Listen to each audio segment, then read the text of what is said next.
Okay, question 8 here, part A, says rationalize, okay, 1 over root 3. So when they say rationalize, what they want you to do is to make the denominator rational, okay? At the moment, the denominator has a surd in it, so the denominator is irrational. So to rationalize it, then on the denominator, we'll end up with a rational number, okay?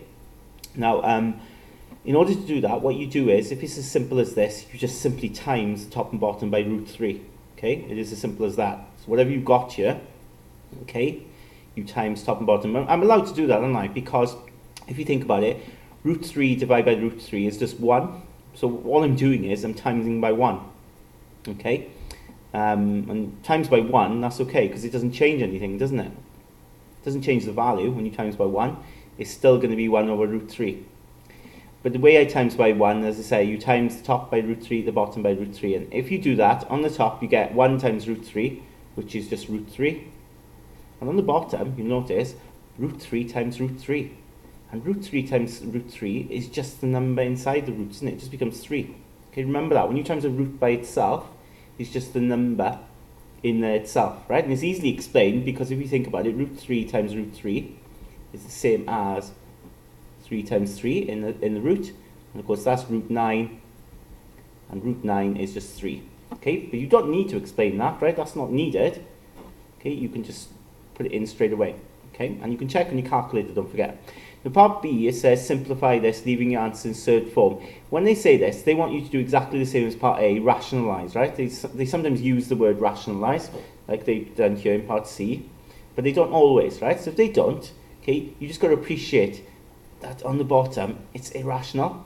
You've got a root 2 down the bottom, so we've got to rationalize it. We've got to get to the bottom so that there's no irrational numbers there.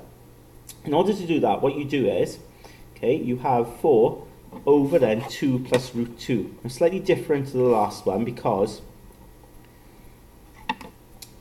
you've got 2 terms on the bottom. But what we do is you times top and bottom. Again, the idea is if you times it by 1, but this time, right, because I've got this here, what I do is I'll rewrite these numbers, but I'll switch the sign, right? So instead of 2 plus root 2, I'm going to put 2 minus root 2, okay, on the top. And also I've got to times the bottom by 2 minus root 2 as well, yeah?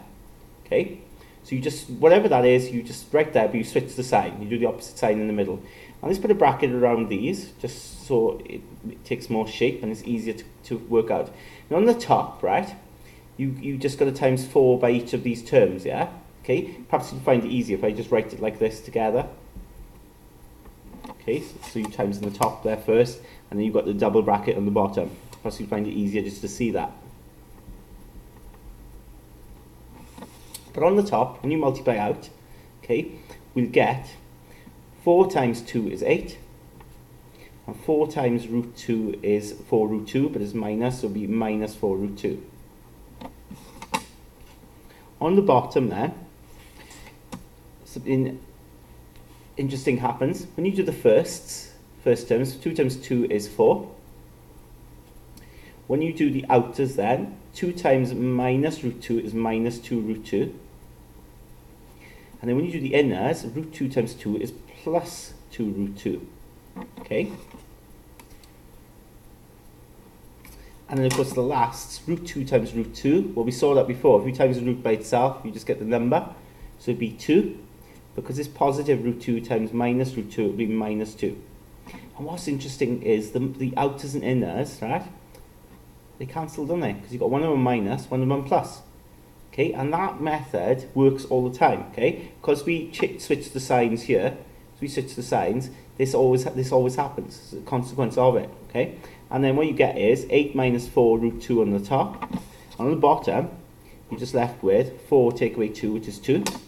And we can actually simplify this further because 2 divides into each of these, yeah? So we can do 8 divided by 2, which is 4. And then 4 divided by 2, which is 2. So it'll be 4 minus 2 root 2.